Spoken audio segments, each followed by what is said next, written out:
All right, so now I'm going to work through some of these practice problems. I'd encourage you to try them on your own, or maybe watch the first one and then try some other ones.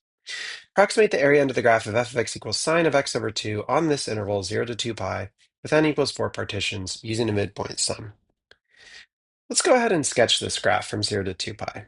Now, I know that the period of sine is 2 pi normally, but since I have sine of 1 half x, the period of a function sine of bx is 2 pi divided by b. So that means the new period of this function is 2 pi divided by 1 half, which is 4 pi. Okay, so dividing by 2 basically horizontally stretches this thing by a factor of 2.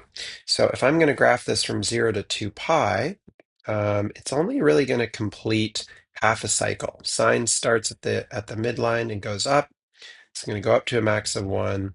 And by 2 pi, we're only halfway done with our cycle. So here's pi, and here's 2 pi. And this is the graph of sine of x over 2. We're trying to find this area right here. And they want us to use 4 partitions. There's 2 partitions. There's 4 partitions. Okay, so of course this is going to be at pi halves and 3 pi halves. And I can see that the width of each of these is pi halves.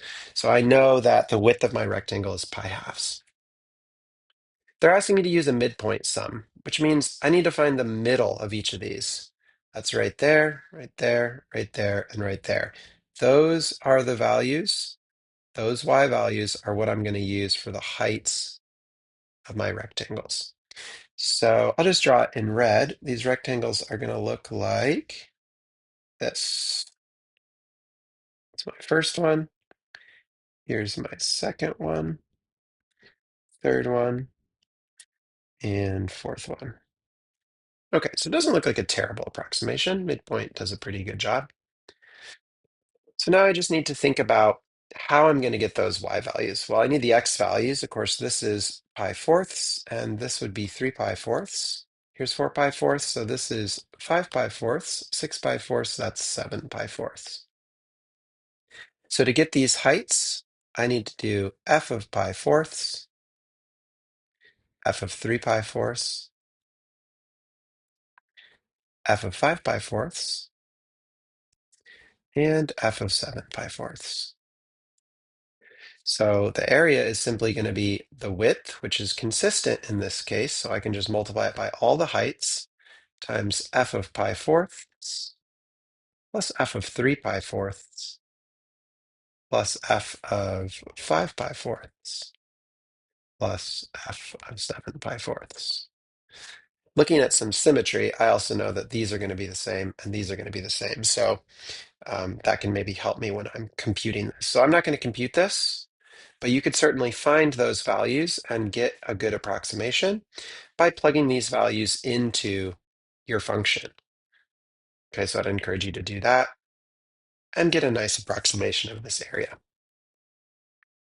By the way, I know this thing comes up to 1, and it has a total width of about 2 pi. So I know for sure that this area is going to be between 0 and 2 pi. So, I don't know exactly what it might be, but maybe it is around like 4 or something, right? So at least I have an idea of what I'm expecting. Maybe it's 5, I don't know. But it's definitely between 0 and 2 pi. Okay, let's look at this one. Use the trapezoidal rule with 4 subintervals to approximate the area under f of x equals sine and above the x-axis from 0 to pi.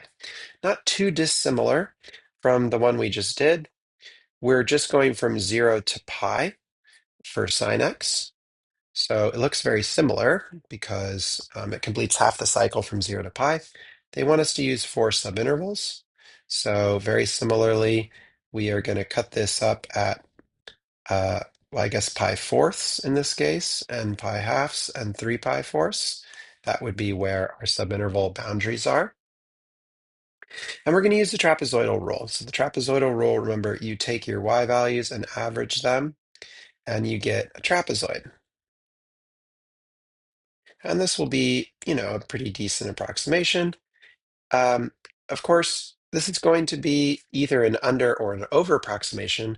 Hopefully you can see that this is going to be an under approximation since the function is concave down. And I could just say since f double prime of x is less than 0 on that interval. Of course, I know that f prime of x would be cosine x, and f double prime of x would be negative sine x. And that is negative from 0 to pi, right? That would look like this. So my second derivative is negative, meaning my original function is concave down. And that's telling me that this trapezoidal rule is going to be an under approximation. Wasn't asking us to do that, but we might as well talk about it. So trapezoidal, we're going to take the width. The width is standard here, pi fourths, and we're going to multiply by the average of our y values. That's going to be f of 0 plus f of pi fourths divided by 2 for our first trapezoid, plus f of pi fourths plus f of pi halves divided by 2 for our second trapezoid, plus f of pi halves plus f of 3 pi fourths divided by 2 plus f of 3 pi fourths plus f of pi divided by 2. And that's going to give us that area. Now, these are values you can definitely find because our function is sine x. So, I'll just maybe go one step further and then let you do the rest. F of 0 is 0. F of pi fourths is root 2 over 2. And we have root 2 over 2 again. Of course, f of pi halves is 1. F of 3 pi fourths is also root 2 over 2. And we get something like, saving PDF. It's coming back here in a second. Something like that. And so we'd have pi fourths times root 2 over 4 plus, oh boy, I guess that's going to be 2 plus root 2 over 4, I think. And then 2 plus root 2 over 4. And then plus root 2 over 4. In any case, you can get an approximation for that. Okay, but remember, for the trapezoid, you're going to take your y value at the left-hand side and the right-hand side and average them. Add them and divide by 2, and that's going to give you what you should multiply for your trapezoid. It's really just the average of the left-hand and right-hand sum. Okay, 2 more here. Following table shows the speed in miles per hour of a cyclist at various times. Okay. Use a trapezoidal approximation with 6 subintervals to find the distance the cyclist traveled in the 12-minute time interval. Okay, trapezoidal. Fair enough. First of all, we got to look at our widths. Are they the same? No. The time is 2 minutes, then 3 minutes, then 1, then 3, then 1, then 2. So you can see that these subintervals are not equal. So we got to make sure we don't just multiply everything by 2 and assume that it was a consistent time interval. Trapezoid, for each subinterval, we're going to average the 2 speeds that we're given. So that means our first interval was 2 minutes, and our average of the 2 speeds that were given would be 33 plus 25 divided by 2. Our next subinterval from 2 to 5 was 3 minutes. We're going to multiply by 25 plus 27 divided by 2. And we have plus 1 minute times 27 plus 13 divided by 2. And then 3 minutes times 13 plus 21 divided by 2. And then plus another 1 minute times 21 plus 5 divided by 2. And finally, plus another 2 minutes times 5 plus 9 divided by 2. So that is going to give you, of course, we're multiplying minutes times miles per hour. Uh-oh, that's a little bit of a trouble because I'm realizing that we had minutes and we have miles per hour. So somehow we've got to figure out how to get these into the same units. So instead of having minutes here, what we really need to do is have hours. So I would recommend that we can just take our minutes and divide by 60. to get hours. And then we're going to come out with what we want, which is miles. So we got to make sure those units match. So let's just divide all of our minutes by 60 to get hours. Now we have hours times miles per hour. And we can then cancel out those hours and just get miles. Okay, so just be a little bit careful with units if they don't match up. Usually they do, but sometimes they don't. So I'll let you find what that is equal to. Okay, finally, a multiple choice question. The function f is twice differentiable with f prime less than 0, okay, decreasing,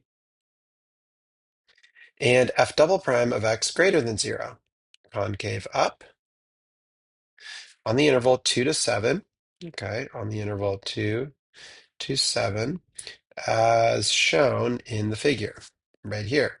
Looks like it's decreasing in concave up. Let L sub s, R sub s, and T sub s represent the left Riemann, right Riemann, and trapezoidal approximations for the integral from 2 to 7 of f of x dx, respectively. Remember that the integral from 2 to 7 of f of x dx, the definite integral, means this area right here.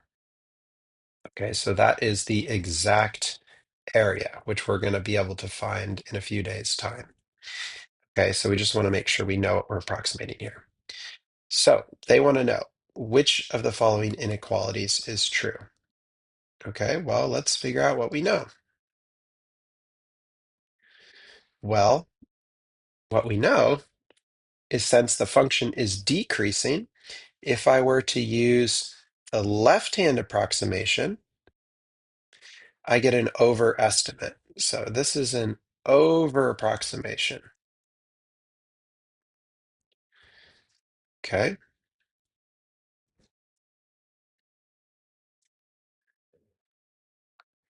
If I were to use a right hand, since it's decreasing, that is going to give me an under approximation. So this is an under approximation. If I were to use the trapezoid, okay, since this thing is concave up, let me just draw a picture here. If I were to use trapezoid, let's say I just had one subinterval, you can see that that's an over approximation.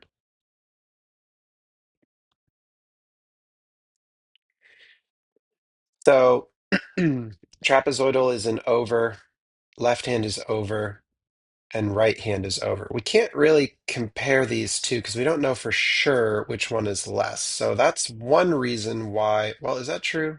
Maybe that's not true. I think we do know that the trapezoid is a better approximation than left hand. So we know that the right hand is the smallest. Next up is the actual area. Next up is the trapezoidal. And finally, the left hand, assuming the same number of subintervals. Okay? So given that, the equation that's true is this one. None of the other ones are quite true. All right.